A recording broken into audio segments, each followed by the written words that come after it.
stop, please? It's good to have you in the background. I can smile a little. This is going to the landfill next week. This is not going to the landfill. This is going to the farm next week to be composted together with this one.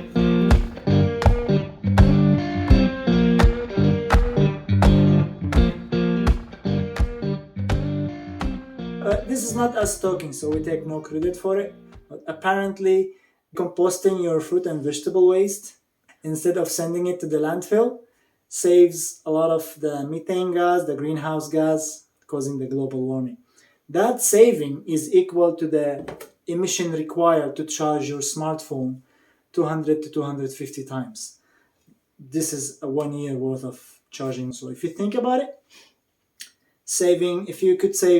if you could compost 10 kilos of fruit and vegetable waste, that is equal to 10 years of charging, you could charge your smartphone emission free. And now I'm going to drink coffee. Thank you very much. And you decompose that also later? For sure.